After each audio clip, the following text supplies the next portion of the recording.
what will you do? Discussion number 2. We picked shark conservation efforts off the coast of Florida. We were in an internship with the Florida Office of Policy and Budget in a meeting with Florida Department of Environmental Protection, wondering if we should enact a program to conserve sharks.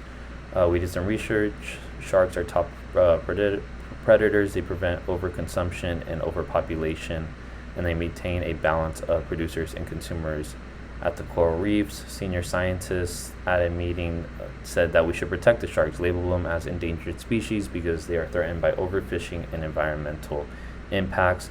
Although another member said that shark fishing is good to keep shark attacks low and to keep tourism up because tourism generates about $70 billion a day, or $7 billion a year. So the first tough decision was whether, should we support this type of program or should we not? I said we should because we have bigger problems on our plate if we let overfishing happen and, environmental impacts to dwindle the shark population so low that the delicate balance of producers and consumers in coral reefs affect the coral reefs, because coral reefs are really important to us. So, we should enact a program to, regulate that balance of producers and consumers in the coral reef so the coral reefs can still be healthy. After I decided that, there was a member saying that, tourism industry is not going to hinder any, dollar because of this program, and they're going to do, probably anything they can to, keep the shark population from increasing so that, in that case, they suggested, only focus this program at the coral reefs. Although another scientist said that in Australia and Brazil, they do relocation and diversion of sharks instead of only focusing about conserving sharks at a certain area. So that was the second decision. Should we, broaden this conservation program for all the waters or, not just the coral reefs or just the coral reefs? I decided that, we should do not just the coral reefs because sharks are going to be everywhere. They, maybe it's not a coral reef, but there is a habitat that needs a shark in it to keep the balance of consumers and producers.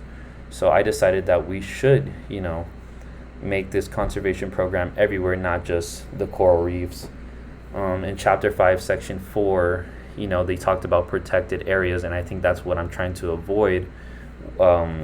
Instead of just, focusing on the coral reefs. If we just focus on the coral reefs, that's going to become a protected area where we're going to have to enforce a law that regulates the, overfishing of sharks at the coral reefs. It can provoke conflict, and, it can be training. We have to train people. It's going to be expensive. I know we're going to have to train people regardless, but, instead of just being at a certain area, let's just, broaden it and let it be most of the waters in Florida.